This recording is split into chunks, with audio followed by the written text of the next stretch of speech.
ከፈለክ እኔ እንደፈለክ አድርገኝ። እነሱ ግን ምንም በማያውቁት አታሰቃያቸው። ትሁቴ አንቺ የኔ ብቻ ነሽ። ማንም ሰው ከጎንሽ ማየት አልፈልግም። ለእኔ ከምትይልኝ ውለታ እኔ ላንቺ የምውልልሽ የበለጠ ስለሆነ ካንቺ ጋር የነበረኝ ውል አቋርጫለሁ። አታደርገውም ተመስገን። እስከዛሬ በሐሳባችን እየተስማማ ስንሰራ ነበር አይደል? እሺ አሁን ምን ወንክ? መኝኝ አድርጌዋለሁ። እኔ ያንቺ ቅጥረኛ አይደለሁ። ከዚህ በኋላ አጠገቤ እንዳትደርሽ። ሰው ቅጥርን እንዳይሞት እንዳይደል አድርገን አስደድሞ ወደ ሀገሩ እንዲመለስ ማድረግ። ያንን ጥጋበኛ እናንተ ባትሉኝ ልኩን ማሳየት ፈልጋለሁ። እንግዲያው ሲጋራ ጠረስ ላይ ነው አይዘመት። እከፍልሃለሁ እርዳኝ። ይኸውልሽ ቲና፣ እኔ ገንዘብ ፈልጌ አልመጣሁም። እዚያ ቤት መግባት ስለማልችል ነበረ። አሁን ግን የካሌብ የቅርብ ጓደኛ ሆኛለሁ። ስለዚህ በየቀኑ መመለስ እችላለሁ።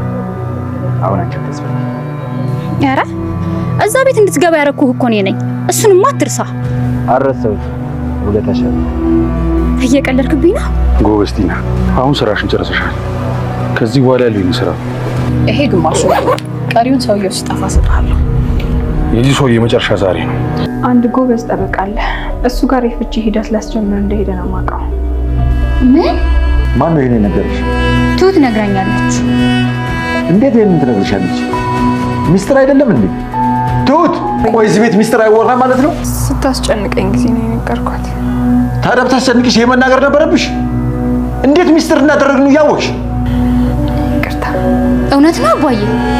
አዎ ቲና፣ ነገ ፍቺ ትፈጽማላችሁ። መቼም ቢሆን አይሆንም። እሺ እንዳታስቡት። እንዴ አባዬ ተዋናይ ነበርክ እንዴ? በነፍሷን የተጫወትንባት ዛሬ አተኛም። እንግዲህ ቲና ምን ማድረግ እንዳለብሽ አስቢ አስቢ አስቢ።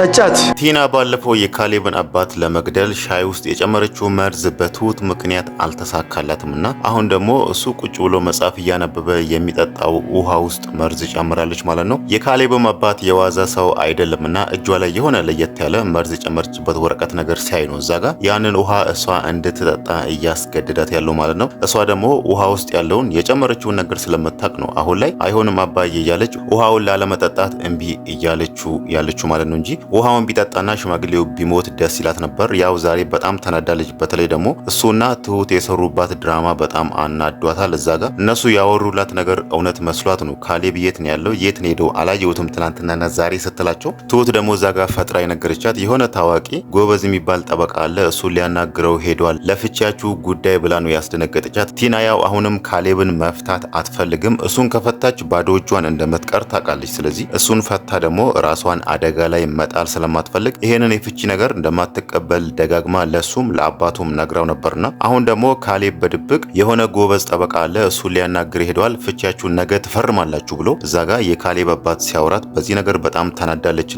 ይሄንን ንዴት ልትወጣው ይመስላል። አሁን ላይ እሱ የሚጠጣው ውሃ ውስጥ መርዝ የጨመረችውና እሱ እንዲጠጣ የፈለገችው ማለት ነው። ይሄ ነገር ደግሞ አልተሳካላትም። በዚህኛውም የካሌብ አባት እሷን አምልጧታል። አሁን ላይ እሷ ውሃውን እንድትጠጣ በግድ እያስገድዳን ነው። እሷ ያው መርዝ ስላለው በጭራሽ ይሄንን ውሃ ልትጠጣለት አትችልም ማለት ነው። ትሁት ደግሞ ያው ከመሸ በኋላ ወክ አደርጋለሁ ብላ ወጣ ነበር። ያው ስልክ እየደወለች ነበር እሷ ተደብቃ ወይ ደግሞ ወጣ ብላ በነጻነት ከእህቷ ጋር ወይ ደግሞ ከቤተሰቦቿ ጋር ልታወራ ይመስላል ማለት ነው። መንገድ ላይ ቆማ ስልክ እያወራች ነበር። ይሄ እሷን የሚፈልጋት እሷን የሚያፈቅራት ተመስገን የሚባል ሰውዬ ደጋግሞ ወደ ሀገራችን አብረን እንሂድ ብሎ ሲጠይቃት ነበርና አሁን ደግሞ እንዲህ መንገድ ላይ ሲያገኛት እንደውም አፍኖ ይዟት ሊሄድ ነበር። ግን ደግሞ እሱን የሆነ ሰው ከጀርባ በዱላ መቶታል፣ በትልቅ ዱላ። ያ ሰው ደግሞ ሊሆን የሚችለው አሁን ትሁትና ኤደን የቀጠሩት አዲስ ሰው ነው። ባለፈው ቲና የካሌብን አባት ያሳገተችው ሰውዬ ማለት ነው። አንድ እሱ ሊሆን ይችላል ወይ ደግሞ ኤደንም ልትሆን ትችላለች ማለት ነው። ኤደን ያው ሰሞኑን ትሁት ቤት እየመጣች ነው። ምናልባት እሷ ከሩቅ አይታ ልትመታው ትችላለች። ግን ደግሞ በአንደኝነት ደረጃ ሊሆን የሚችለው የካሌብን አባት በቲና ትዕዛዝ ያሰረውና አንድ ክፍል ውስጥ ሲያስቀምጥ የነበረው ሰውዬ ነው ማለት ነው። ያ ሰው ከተመስገን ላይ ንዴት ነበረበት። ባለፈው ተመስገን ውጪ ላይ መቶት ነበርና ያኔ ራሱ ተናዶበት ሄደውና እና ደግሞ እዚህ ጋር አሁን ትሁትና ኤደን መጥቶት ይሄንን ሰውዬ እንድታስወግድልን ወይ ደግሞ ከዚህ እንዲሄድልን ደህና አድርገህ እንድትቀጠቅጥልን እንፈልጋለን ብሎ ብር ሲከፍሉት በፊትም እሱ ከሰውየው ላይ ንዴት ስላለበት ይሄ ነገር ደግሞ ለሱ ጥሩ አጋጣሚ ነው። አንደኛ እዛ ጋር ብር ይሰራል፣ ሁለተኛ ደግሞ ባለፈው እሱ ለመታው የእጁን ይሰጠዋል፣ ንዴቱን ይወጣበታልና ዛሬ ያ ስራ እንደሚያልቅ ሲያወራ ነበርና ኤደንም ግማሽ ብሩን ከፍለዋለች። እናም ስራው ዛሬ ይጠናቀቃል። ከዛን ስራውን ከጨረስኩ በኋላ እደውልልሻለሁ ቀሪውን ክፍያ ትከፍይኛለሽ ብሏታልና እዚህ ጋር ደግሞ እሱ መንገድ ላይ ትሁትን እንደዚህ አፍኖ ይዟት ሊሄድ ሲል ከኋላ በዱላ ሊመታው የሚችለው እሱ ነው የሚሆነው ማለት ነው። ምናልባት አይታወቅም ወይ እሱ ካልሆነ ትሁትና ኤደን ከዛ ይሮጣሉ። እሱ ከሆነ ደግሞ ብቻው ሊደበድበው ይችላል ወይ ደግሞ ሌሎች ሰዎችንም አዘጋጅቶ አንድ ላይ መጥተው ሊደበድቡት ይችላሉ ማለት ነው። ሌላ ሰው ሊያዘጋጅበት የሚችል ምክንያት ደግሞ ባለፈው ተመስገን አንዴ ብቻ ነበር ይሄንን ሰውዬ መታውና ምናልባትም አይታወቅም እንደባለፈው ሊመታኝ ይችላል ወይ ደግሞ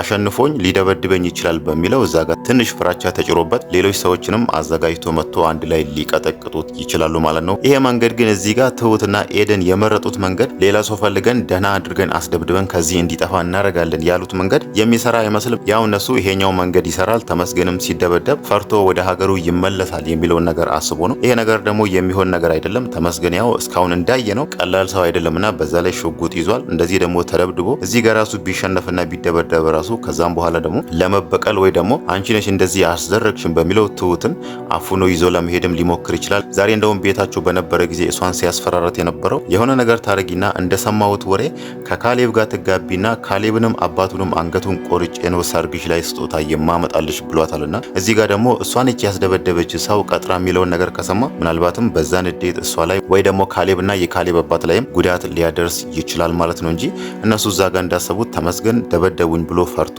ወደ ሀገሩ አይመለስም ማለት ነው። ካሌብ ትሁትን ሊያገባት ነው የሚለውን ነገር የሰማው እሱ መጀመሪያ ከቲናን የሰማው ያው ካሌብ ትሁትን እንደሚያፈቅራትና እንደሚወዳት ለመጀመሪያ ጊዜ የተናገረው ለቲና ነው። ለአባቱም ለትሁትም ለሌላ ሰውም አልነገረም። ከነሱ ደብቆ ነበር። እዛ ጋር ቲናን እየለመናት እኔ ትዳር መመስረት እፈልጋለሁ፣ የተረጋጋ ህይወት እንዲኖረኝ እፈልጋለሁ፣ ልጅም መውለድ እፈልጋለሁ ብሎ እሷን በልመና መልክ ነበር እዛ ጋር ያናገራትና ፍቺ እንፈራረምና ከዛን የፈለግሽውን ያህል ገንዘብ እከፍልሻለሁ ቢላትም ቲና ደግሞ ልትሰማው አልቻለችም። ግን ደግሞ ከዛ ውስጥ ትንሽ ያናደዳት ትሁትን ማግባት እፈልጋለሁ እሷን ነው የማፈቅረው ብሎ ሲነግራት ይሄን ነገር ወዲያውኑ ነበር እየሮጠች ለተመስገን የነገረችውና ተመስገን ደግሞ ይሄ ነገር አናዶት አሁን ላይ ቤታቸው የመጣ ጊዜ ትሁትን ያስፈራረት ማለት ነው። ትሁት ደግሞ እዛ ጋር ይሄ እኮ ተመስገን ነው እኔን የሚያሳድደኝ ሰውዬ ነው ብላ እንዳትናገር ሽጉጡን እዛ ጋር አሳይቷታል። ይሄን ነገር ብትናገርና እዛ ጋር የካሌብም አባት የሆነ እንቅስቃሴ ቢያደርጉ እነሱ ላይ ጉዳት ሊያደርስ ይችላል የሚለውን ነገር ፈርታ ነው እዛ ጋር ዙም ያለችው እንጂ እዛ ጋር መናገር ትችል ነበር። ግን ያለመናገሯ እዚህ ጋር ጥሩ ነገር ነው። ምናልባትም አይታወቅም ሰውየው አደገኛ ሰውዬ ስለሆነ ጉዳት ሊያደርስባቸው ይችላል ማለት ነው። እሱ እስካሁን ዋናው አላማ ትልቁ አላማ የነትሁት ቤት መግባት ነበርና ይሄ ነገር ደግሞ አሁን ላይ ስለተሳካለትና ከካሌብ ጋር ተግባብቶ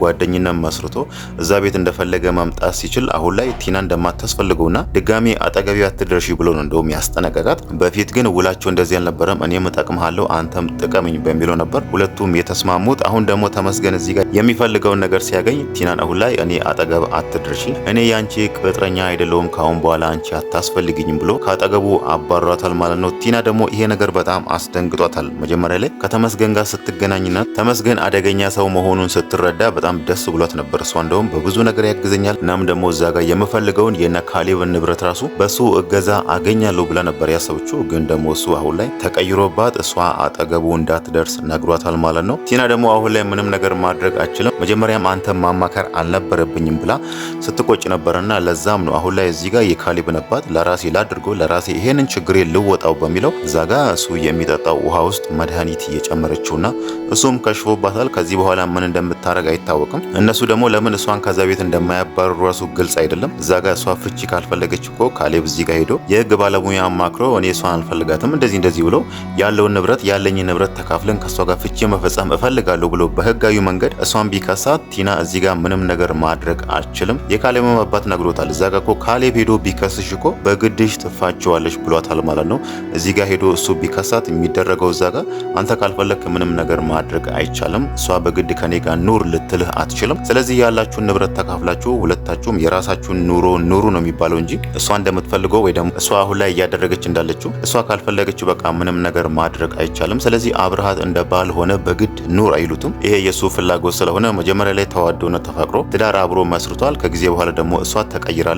አባቱ ራሱ ብዙ ጊዜ ለመግደል ሞክራለችና ከእንደዚህ አይነት ሰው ጋር መኖር አልፈልግም፣ ፍቺ መፈጸም እፈልጋለሁ ቢባል ያው ካሌብ ያለው የ10 ሺህ ብር ደሞዝተኛ ነው። ያቺን ወይ ደግሞ ያለውን ንብረት በሱ ስም ያለው ነገር ይፈለግና እኩል ይካፈላሉ። ከዛን እሷም ልትሄድ ትችላለች ማለት ነው። ግን አሁን እዚህ ጋር የሚያዋጣት ካሌብ የነገራትን ነገር የምትፈልጊውን ያህል ገንዘብ እሰጥሻለሁ የሚላትን ነገር ያንን ነገር ወስዳ ከመንገድ ላይ ዞር ብትል ይሻላል እንጂ ወደፊት ደግሞ አይታወቅም፣ ባዶ እጇንም ልትወጣ ትችላለች። ካሌብ ያው በስሙ ያለው እዛ ጋር የተናገረው የ10 ሺህ ብር ደሞዝተኛ ነኝ 5 ሺህ ብር እንካፈላለን ያለውን ነገር ነው። ምናልባት ደግሞ ጥቃቅን ንብረቶችም ሊኖሩት ይችላሉ። ያንን ነገር ከተካፈለች ነው እንጂ ከካሌብ ላይ ምንም ነገር አታገኝም። እሷ ደግሞ አሁን ላይ እያሰበች ያለችው አልፈታህም ብላ በቃ የሆነ መንገድ እዛ ጋር አባቱን ገላ ካሌብ ደግሞ የአባቱን ንብረት ከወረሰ በኋላ ያኔ ፍቺ ፈጽማ ያለውን ንብረት መካፈል የሚለውን ነገር ነው የምታስበው። ይሄ ነገር ደግሞ የመሳካት ቻንሱ በጣም ጠባብ ስለሆነ ቲና ወደፊት ላይ መክሰሯ አይቀርም ማለት ነው። እሷ ብልጥ ብትሆነውን እዚህ ጋር ካሌብ ያቀረበላትን ብር ወስዳ ከዛ ቤት ብትወጣ ይሻላታል ማለት ነው። ወደፊትም አይታወቅም እሷ ላይ ምን አይነት ጉዳት ሊደርስ እንደሚችል ማለት ነው። ሰው መግደል ሙከራ እያደረገች ብዙ ጊዜ ዝም ብሏታልና ምናልባትም አንድ ቀን አይታወቅም የሆነ ሰው ላይ በሌላ መንገድ ጉዳት ልታደርስ ስትል ያኔ ራስን የማዳን በሚለው ያ ሰው ደግሞ ተመልሶ እሷንም ሊጎዳት ይችላል ማለት ነው። እሷ ግን አሁንም ተስፋ አትቆርጥም። እዛ ጋር ከዳኒ ጋር ይሄንን እቅድ አቅዳ ነበር። ዳኒ ደግሞ ከጊዜ በኋላ ተቀይሮባት ከኤደን ጋር ታርቆ አሁን ላይ ሰላማዊ ኑሮውን እየኖሩ ነው። እዚህ ጋር ደግሞ ተመስገንን አግኝቻለሁ ብላ በጣም ደስ ብሏት ነበር። አሁን ላይ ደግሞ ተመስገንም ተቀይሮባታል። በገንዘብም ልትደልሎ ሞክራ ነበር። ተመስገንን የምትፈልገውን ያህል ገንዘብ እሰጣለሁ፣ ስለዚህ አብረን እንስራ ብትለውም ተመስገን ያው የሱ አላማ ዋነኛው አላማ አዲስ አበባ የመጣበት ትሁትን ፍለጋ ስለሆነ እኔ ገንዘብ ፈልጌ ያልመጣውም የራሴ ዋናው አላማ እዛ ቤት መግባት ነውና አንዴ እዛ ቤት ገብቻለሁ፣ ስለዚህ ከዚህ በላይ አንቺ አታስፈልግኝም፣ አጠገቤ አትደርሽ ብሎ ቁርጡን ነግሯታል ማለት ነው። ምናልባት አይታወቅም በስተመጨረሻ ደግሞ ኤደን በቀጠረችው ሰውዬ እጅም ሊወድቅ ይችላል ማለት ነው።